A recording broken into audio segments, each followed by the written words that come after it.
I suggested in the last lecture module that human beings are particularly adept at creating and utilizing large, diverse, and complex information ecosystems, and that this is, at least in part, the reason why human beings have thrived, particularly since the beginning of the Neolithic period about 10,200 years ago or so.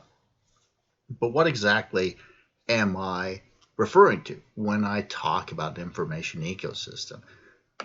Let's give a couple of different definitions or ways of talking about what an information ecosystem is, particularly for human beings, but just generally. So an information ecosystem consists of a set of sources, of senses, of artifacts, of organizations and individuals that one regularly consults to gather information or evaluate claims, estimate likelihoods, or just when pondering the adequacy of one's worldview.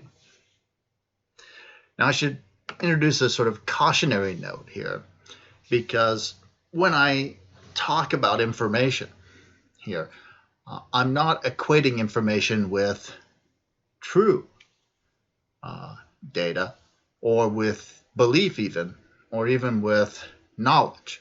Information, as I'm using it in these chapters, refers neutrally to sort of data gathered regardless of its truth or evidential basis whatsoever. So when I talk about information ecosystem, I'm just talking about gathering data, whether that data is accurate, inaccurate, well evinced, not well evinced, and so on. And we can offer up an alternative account of information ecosystems in terms of the notion of an information environment. And we can do it in a way that ties all three of these central concepts together for us. So I've been suggesting that living creatures have this information imperative, that is, seeking out information from their environment facilitates adaptive responses that allow them to survive and to thrive at a much better level. Now, when we think about that information imperative, it exists inside of what I call an informational environment. That is, the types of information that is available to a given organism, the manner in which that information is available to them, and the ease of that organism's access to this information. All of these things sort of define an informational environment. And all creatures really do inhabit an informational environment, just as they inhabit a biological environment. Now, within that environment, and for the purposes of satisfying their information imperative, creatures can generate, consume, utilize, and exchange information with each other and with the environment to facilitate this information imperative, to facilitate gathering information for the purposes of adaptive response.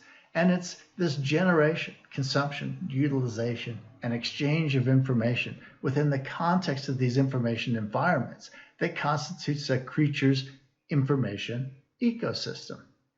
So what we'll want to do next is rehearse these ideas as we go through an extremely superficial history of the evolution of information ecosystems, at first in organisms generally, and then ultimately in human beings specifically. So if we travel back 1.1 or 1.2 billion years in the fossil record, we see the very beginnings of the ability of living organisms to traffic in information. So, for example, this is Eugenia. It's a photosynthesizing bacteria, and it's motile. It moves around, much like the magnetotactic bacteria. And it has evolved a mechanism that makes it sensitive to light.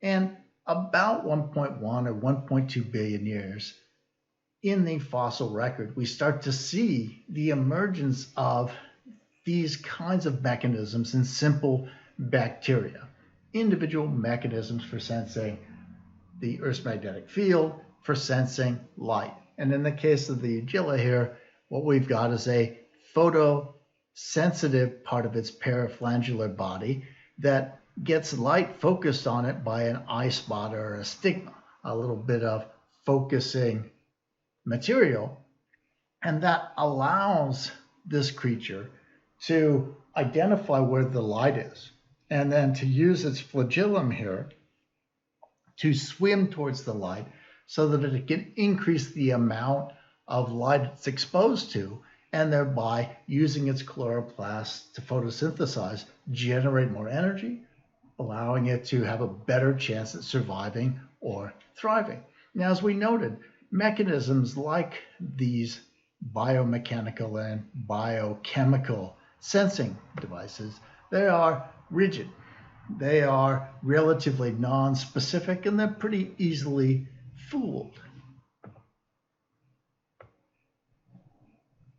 The next big step we see in the evolution of information ecosystems is when organisms start to evolve, group together these little instances of individual mechanisms into sensory organs and then ultimately into sensory systems.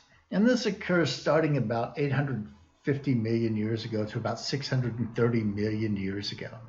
And the evolution of sensory organs allows for much more specific information gathering, right? So remember the magnetotactic bacteria, it wants to avoid oxygen, but it doesn't sense oxygen directly at all, right?